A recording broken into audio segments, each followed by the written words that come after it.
बिस्मिल्लाहिर्रहमानिर्रहीम। आज मैं समझता हूँ कि जी जहांगीर बदर साहब की वफ़ात की वजह से पाकिस्तान की सियासत में एक खला जो है वो पैदा हुआ है, और बिलखुसूस पाकिस्तान पीपल्स पार्टी की सियासत में बदर साहब शुरू ही से आखिर तक एक पार्टी के वर्कर की हैसियत से उन्होंने काम किया, और जो पार्टी के बुनियादी असूल, जो पार्टी का बुनियादी मंशूर शहीद जुल्फ़िकार अली भुट्टो का और शहीद मोहतरमा बेनज़ीर भुट्टो का जो था, उसको वो अपने साथ लेके हमेशा चलते रहे। चाहे वो दौरे तालिब इल्मी हो, चाहे वो इब्तिदा पाकिस्तान पीपल्स पार्टी की हो, और चाहे वो वक्त हो कि जब बदर साहब ने कोड़े भी अपने असूलों के लिए और अपनी जिद्दोजहद के लिए खाए। उन्होंने हमेशा आमरीत के ख़िलाफ़ जिद्दोजहद की और पार्टी के साथ आमरीत के ख़िलाफ़ जिद्दोजहद में वो पेश रहे। मैं इस वक्त सिर्फ यही उम्मीद कर सकता हूँ कि पार्टी के जो कारकुन हैं वो और अल्लाह मियाँ हमें भी इस बात की हिम्मत दे और इस बात पे मुस्तहकम रखे कि जिस तरह उन्होंने पार्टी का साथ दिया और जिस तरह वो पार्टी के असूलों को लेके आगे चले, पार्टी के हर कारकुन को अल्लाह वो तौफीक अता फरमाए। रब्बानी साहब, जिस जमहूरियत के लिए, जिस पार्लिमानी निज़ाम के लिए बदर साहब ने जिद्दोजहद की, कोड़े भी खाए, जैसा आप फरमा रहे हैं, सोबतें बर्दाश्त की, आज पाकिस्तान में वो जमहूरियत जिसमें चारों सूबों के हुकूक, मैं समझता हूँ कि जमहूरियत कोई लाइट स्विच नहीं है कि आप उसको एकदम ऑन करेंगे तो जमहूरी अमल जो है वो शुरू हो जाएगा। बदकिस्मती से 4 या 5 दफ़ा जमहूरी अमल को जो है वो ख़त्म किया गया, आइन को जो है वो पामाल किया गया। लिहाजा खामियां ज़रूर हो सकती हैं मौजूदा जमहूरी निज़ाम में, लेकिन जब तक निज़ाम चलेगा नहीं, जब तक इंस्टीट्यूशंस नहीं आगे बढ़ेंगी, उस वक्त तक निज़ाम की गलतियां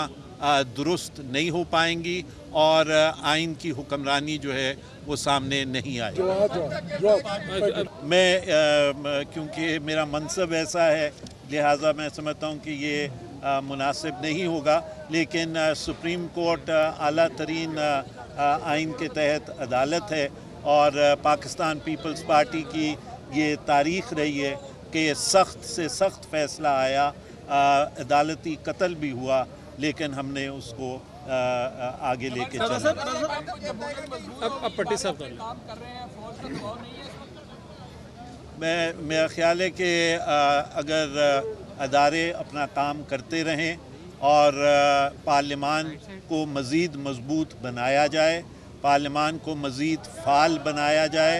और आइन को जो है वो मनोमन फॉलो किया जाए, तो तमाम अदारे जो हैं वो आइन के तहत रह के अपना काम करेंगे। राजा साहब, 18वीं तरमीम के हवाले से अक्सर आप तहफ़्फ़ुज़ात का इज़हार करते रहते हैं कि उसकी रूह के मुताबिक उस पर अमल दरामद नहीं हो रहा है, क्या वजह है? जी, मैं बिल्कुल अभी भी ये समझता हूँ कि 18वीं तरमीम के तहत जो दी गई सूबाई खुद मुख्तारी है उसको मुकम्मल तौर पे नाफिजुल अमल जो है वो नहीं किया जा रहा, और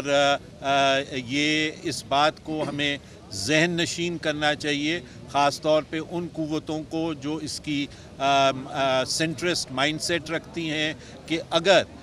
सूबाई खुद मुख्तारी को रोल बैक करने की कोशिश की गई तो ये नहायत ही ख़तरनाक होगा। देखें, मुझे नहायत अफसोस होता है और मुझे नहायत दुख होता है, और मुझे अभी भी बहुत दुख हुआ कि आपने ये सवाल पूछा एक ऐसे शख्स के बारे में जिसने इस मुल्क का आइन जो है वो पामाल किया, एक ऐसे शख्स के बारे में जिसने डू मोर पे लब्बैक कहा, ایک ایسے شخص کے بارے میں جس نے عدلیہ کو معطل کر دیا، ایک ایسے شخص کے بارے میں جس پہ آرٹیکل 6 کا مقدمہ ہے۔